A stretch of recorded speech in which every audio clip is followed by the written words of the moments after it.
For many years, I have always wanted to write fantasy.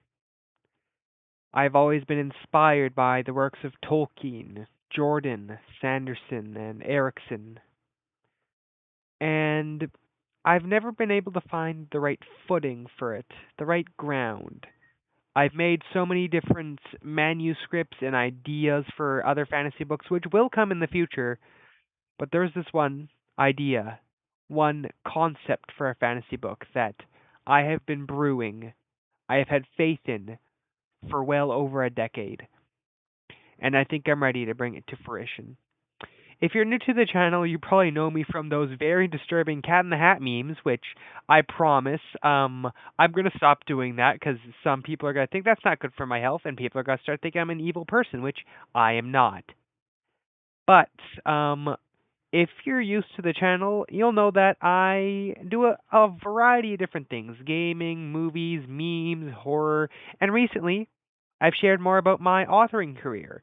If you don't know me in real life, I'm actually an author. Well, kinda. I'm just getting started. I just published my first novella, Swine, and then the other one, my first true novel, The Marquis of Saint Amour, which is a heavily classic inspired book.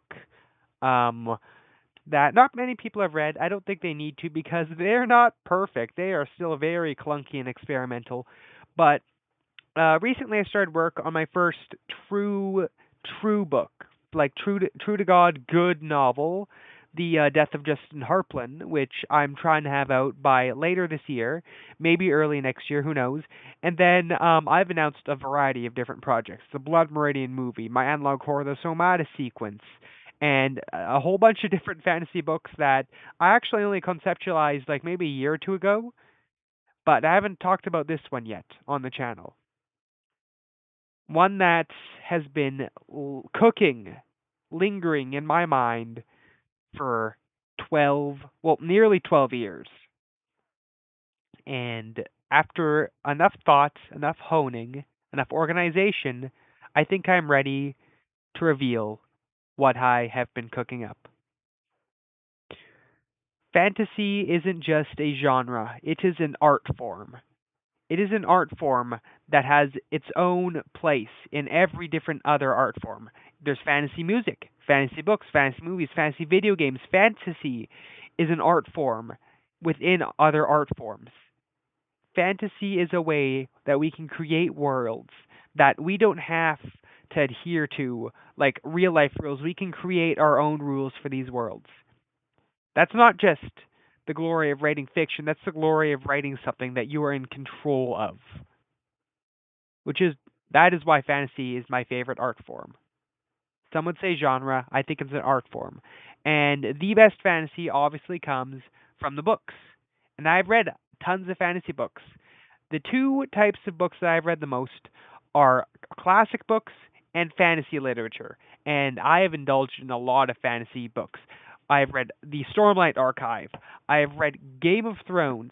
I have read Malazan. I've read started reading Wheel of Time, really good. And of course, I mean, fantasy wouldn't be where it is today without Lord of the Rings. And when I was a kid, this book meant so much to me. I didn't fully appreciate it because I wasn't fully cultured enough, but this book truly felt like something special. And after having read it, I grew the desire to create something to match it, to outdo it. I wanted to make my own Lord of the Rings. I wanted to be the modern Tolkien, which that's a very big goal that I no longer have because as an author, I'm not trying to be Tolkien, I'm not trying to be Tolstoy or Dostoevsky, I'm trying to be me. I am me, not them. I can take inspiration, but I'll never be them, and that's fine. And I've rambled on a bit about like what really inspired me to write the book, the work I put into it, but you're probably itching to know more about it itself. Well, what's the book called? What is it about? How long have you like had it in your mind? I already said that 12 years, but honestly like the bones of it came even before 2015. But I spent 2015 to 2019 to early 2020 writing the lore for this book. And boy, oh boy, I spent a bit too much time because I have written over 8,000 years of history for this. And dear God, it is insane. What kind of fantasy is it? I'd say it's high fantasy, more akin to classic fantasy like Lord of the Rings. It's not like weird fantasy like Brandon Sanderson. Not that Brandon Sanderson's weird. He's cool as hell, but like his fantasy is very unique. This one, however, is definitely more in line with like Wheel of Time, Lord of the Rings, and Chronicles of Narnia. But I didn't just want to make my own high fantasy epic. I wanted to make one that stood out from the others. Not in a way that like it's unique and has a very unique fantasy systems or anything. No, it's gonna have a very more classic inspired magic system and races. I'll get to the races later, but this definitely isn't your standard high fantasy epic like Lord of the Rings. I wanted this to be more of a timeless fantasy book, one that could be acclaimed in any generation. Old fantasy readers, classic fantasy, modern fantasy, future fantasy. But at the same time, I think it definitely needed more time to marinate, to kind of come together, get organized, because um, my ideas for it were very scattered when I first wrote the general outline of the book. And I did that in like 2020 during the pandemic because I had so much time on my hands. And then looking back at it when I had a more of a developed critical sense of unpacking sort of book stories and stuff, I found that it was a bit of a mess, very messy, very incohesive, incoherent, and I don't even think incohesive is a word, whatever, incoherent and messy all over the place. So I spent time really organizing it and making it connect, making everything come together into one grand epic like Lord of the Rings did. Because some of the best fantasy, some of the best fiction in general takes time, and I've spent so much time on this. So, what is the book called? What is it about? The book is titled The Saga of Aros. I originally called it The Essence of Eros, but then I found out Eros meant lustful love, freaky love, stuff like that. And I changed it to Aros, which I think rolls off the tongue a bit better. Oh shit. Um, and sorry, the homeless people are back. I'm gonna have to deal with that after. Sorry. Anyways, so yeah, I think Aros rolls off the tongue better. Saga sounds more clean. So yeah. Um, not that the word essence or eros isn't gonna play a part in the book. The word eros in particular. This is gonna be kind of freaky in some areas, I will say. And I don't mean freaky in like a scary way. I mean freaky in a sexual sense. I won't say. I'd say maybe bordering the line of smut, but not full smut because obviously I want this to have substance beyond well the substance that comes from your dick. Enough on that, but yeah, it's very very ambitious, but at the same time inspired. And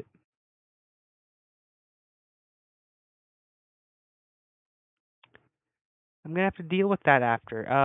I'm gonna have to wrap this up a bit quick. So yeah, it's very what are you doing? Hey.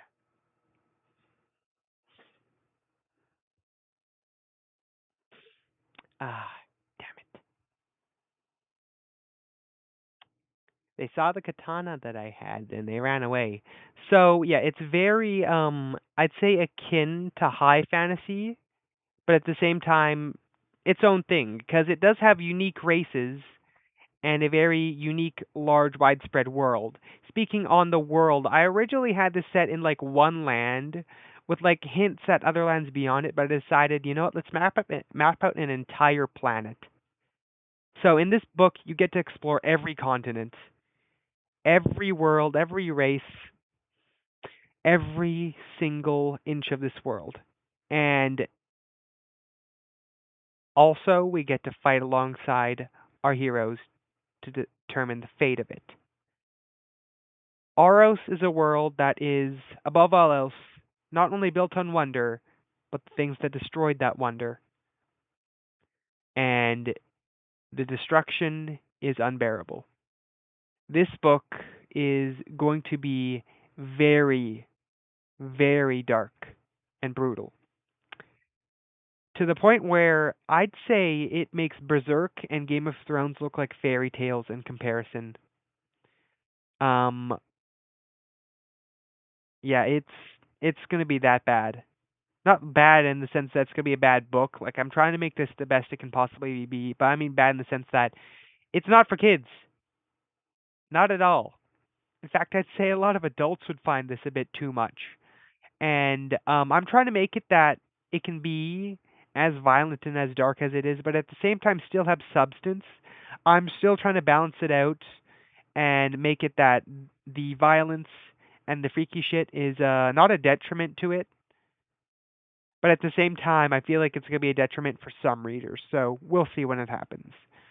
But yeah, in terms of plot, I can't give much, but I will say the book does deal with some cliches, but it does them in a way that feels fresh and unique.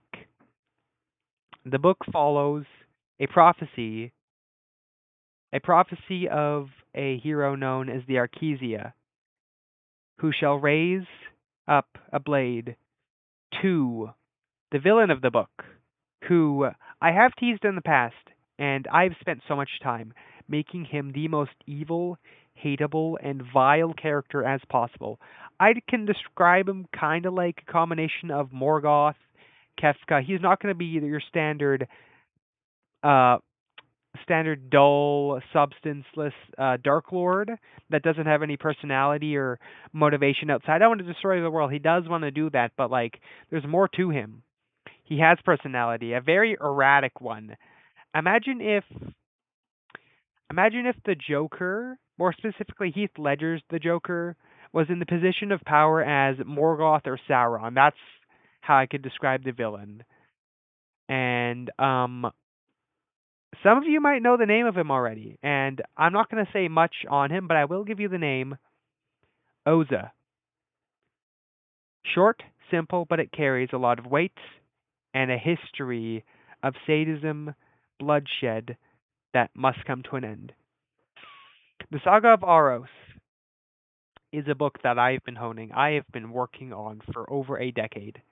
It took Tolstoy 6 years to write War and Peace, and Tolkien, yeah, he spent longer on Lord of the Rings, but like we have more resources nowadays to write books, so it's a bit faster. But at the same time, I want to write this in a way that it's like I feel like I'm Tolkien. I'm sitting there. I don't have that much else, other resources. Like nowadays, people have AI, but also like fuck AI. It doesn't belong in art. It doesn't. I used to use Grammarly, but it absolutely butchered my previous works. So no more. No, I'm sitting down. I got paper and maybe I got a Google Doc open, but that's it. No other resources. I have to keep it all up here and on my hands typing out the book. Tolkien was able to make Lord of the Rings with nothing more than his imagination, a pen, and some paper, and maybe some trauma. But I don't have trauma, so we're going to have to make new trauma. Not in the way that you think. Um, but yeah, I'm trying to make this in a very traditional sense. A lot of hand drawn stuff. Speaking of hand drawn, I here's another teaser. I did post this on the post tab, but I also got a map of Aros. As you can see, very big. I'm going to make a more detailed version, but this is kind of what I got so far. And yeah, each continent, well, almost every continent, it's home to about 7 races. And while some of them are your standard elves, humans, dark elves, there's some unique ones in there. Unique names, functions, history. I think you're going to like it. I think you're going to dig it. It's not going to be for everyone. It's not going to be for people that have weak stomachs. It's definitely not going to be for people that are sensitive. But for those that can stomach it, I think you're going to find something new, fresh, and something that could maybe even replace Lord of the Rings for you. Who knows? I'm not trying to top Tolkien. I'm trying to make this its own thing. I'm trying to make this the best book it can possibly be. And just yesterday, I started writing my first true draft of it. I looked at old drafts that I did, and I'm going to start writing the first draft that could lead to the definitive draft, and we'll see where that goes in the future. Obviously, I'm working on so many other books right now, and I need to focus on one. So this one isn't coming within the next year, or maybe even the next 2 years. We'll see. We'll see how passionately I am about writing this book. But when it does come, be prepared because this has been in the oven for over a decade, and I'm not going to hold back. That's all I can say on the book for now, and I'll provide updates every now and then. But for now, see ya.